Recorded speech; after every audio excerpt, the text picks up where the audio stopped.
Witness the colossal boxing showdown nobody expected, live on Netflix. International superstar Jake Paul, the sport's most watched fighter, takes on Britain's two-time unified heavyweight world champion and Olympic gold medalist, Anthony A.J. Joshua, in the most dangerous and defining matchup of their careers. This is Judgment Day. Watch Jake Paul versus Anthony Joshua, Friday, December 19th at 8 p.m. Eastern, 5 p.m. Pacific Standard Time, live on Netflix. So we all saw Davante Adams pull up, running down the field the other day.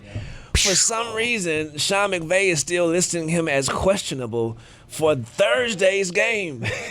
I just want to say, Sean McVay, boy, stop, boy. Like, we see what's happening. Rule my boy out. The playoffs are happening in fantasy football right now. Allow us to put him on the IR. You don't think it's a Greg Cody, you never know situation? It is a never. It's not that. We do know. We know for sure. You don't want to give any kind of edge to the opposition there, Juju. In this case, it's the Seahawks. Leave them wondering if Davante Adams is going to play. Yes, sir. And Zaz, I got a question for you.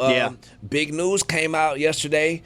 Mick Foley leaving the WWE. How you feel about that, bro? Yeah, so Mick Foley, I'll tell you what, President Trump finally united the nation. Everyone is angry at his tweets about Rob Ryan, and that includes Mick Foley. Reiner. That's a fine. What did I say, Rob Ryan? Yeah, Rob Ryan. Oh, yeah. Rex Ryan's brother. Yeah, that's right, Rob Reiner. It's a play on. So Mick Foley, he's really angry. He's really angry that WWE essentially has a relationship, a political relationship, with President Trump. And he straight up quit his Legends contract yesterday and said, I can't in good faith continue to work for a company that, is, side by side with the president. And so, yeah. AEW collision course?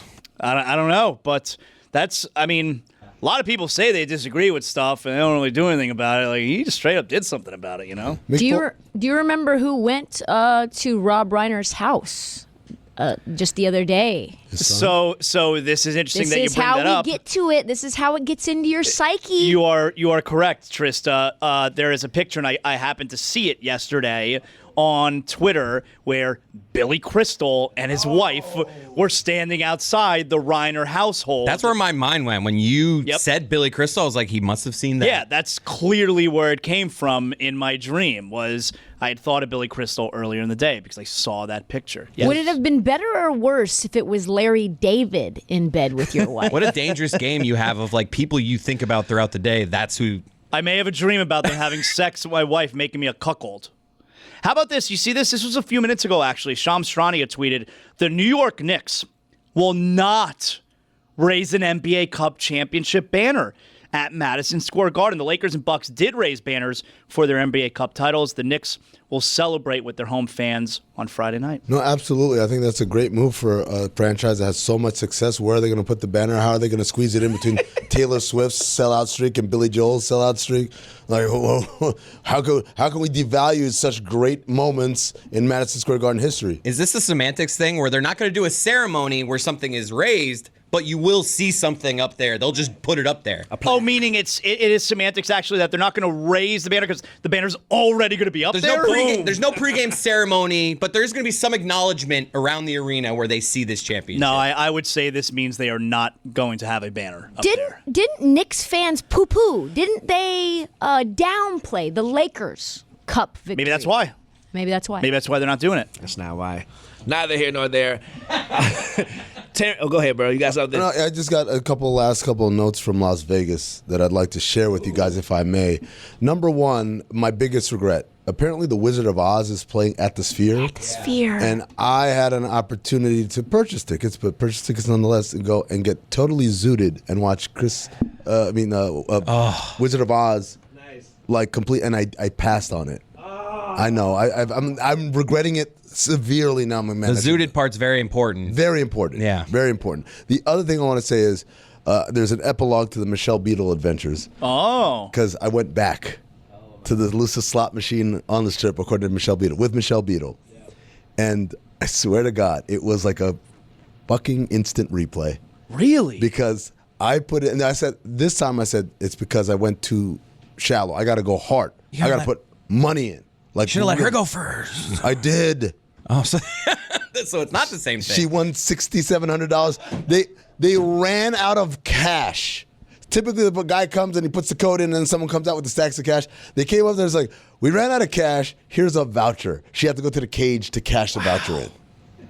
Meanwhile, your boy, Couple hundo down. $500 Okay. in the shitter. No, not 500 you made. lost 500. Boom, all of it. This after I had a great run at the roulette wheel. Juju, can we update some polls for today? Yes, sir. Well, I found the polls. Congratulations to Terrence Crawford on a phenomenal career. You know what I mean? 42-0. Can't beat it with a hammer. We only had 2 polls today. Can you fly in your dreams? 74% of the audience says yes, they can. That's right. Gotta remember to try that. It's hard because like when you're in a dream, you don't always know. I know sometimes. It's really easy, Sometimes. Chris. You jump and then you just don't land. But I don't know. Like at the time, I don't know I'm in a dream. But I don't do it like I'm jumping from a building to building. I do it where like I'm standing still, like kind of like Superman. I could just. See, I don't. It's not an explosion for me. It's just I just slowly just rise. So no flappings involved. No. No Not flappings involved. Nope. What am I, an asshole? There's 3 polls, turns out. Is your wife a total stud? That should be 100. 77% of the audience says yes. I can see that. And the last poll, have you ever had a dream, woke up, and then re-entered that same dream once you fell back asleep? 68% of the audience says yes, they have, see? and those are your polls. I want every man who said their wife was not a total stud to be put out there on Front Street. That 23% that They voted need no. to be outed. Hold on. Okay. What if the 23% represent women in same-sex relationships where they're the stud, meaning the wife is not? She's the femme. It's 23% have femme wives. And they are studs.